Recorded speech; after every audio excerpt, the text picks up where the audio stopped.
Hey everyone, welcome to today's video.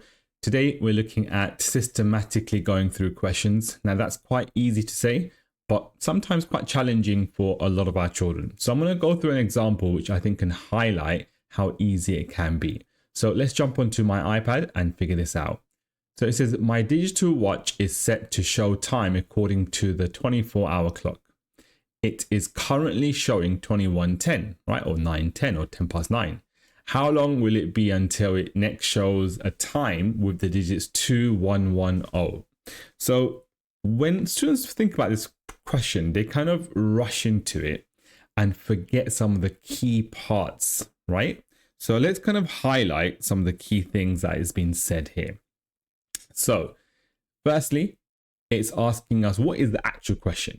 How long will it be, right? That's a really important part because sometimes, and many times actually, our students have written down what time it will be rather than how long it will be. Okay, so how long will it be when we can use these digits next? Okay, when's the next time?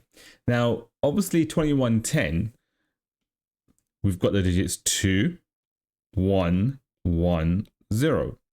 And so 21:10 for us means that it's 9:10 or 10 past 9.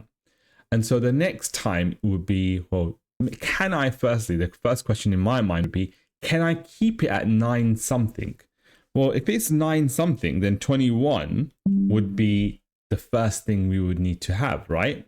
21 something. Now, if I've used 2 and 1, then I've only got 1 and 0 left. So it could be 2101 or 2110 again. 2101 is nearly 24 hours later. That means it's a long time after. I'm sure there are going to be other times where we can use the digits 2110, right? That'll be in my mind. So the next question is, well, after 21 is 22. Can I use 22? No, I can't because it's only 1 2. I don't have 2 2s to make 22 or 10 o'clock. What about 23? That's not possible either. There's no 3. 24, which is really, 24 is what? 12 o'clock midnight, right? Can I have 24? Well, we don't really say 24. We just say 00 for midnight. Now, I don't have 2 zeros. I've only got 1 0, so that's not possible either. So the next possible hour that I can make with these digits is 01. So I can make 01, which is 1 a.m., right? When we're sleeping normally. 1 a.m. And I can make 2 times there, right? I can make 112 or 121. And so the first time that we can use all 4 digits is going to be at 12 past 1. That's the next time we're looking at. Now, if that's the next time we're looking at, then what does that mean for us in terms of the question? Because the question says, how long will it be until the next time we see these digits, right? And so what we need to do now is just work out how long it's going to be. So how does that work then? Well, I know at the moment it's 21:10. And then I need to work out how long it takes to get to, or 1:12 or 12 past 1. And so I know this is going to be slightly easier for me because 21:10, this is a 10. So I can jump all the way to 01:10 just by changing the hours, right? Because the minutes have stayed the same, 10 past. So 21, 22, 23, 12 o'clock, and then it's 01. So that's 1 hour, 2 hours, 3 hours, 4 hours.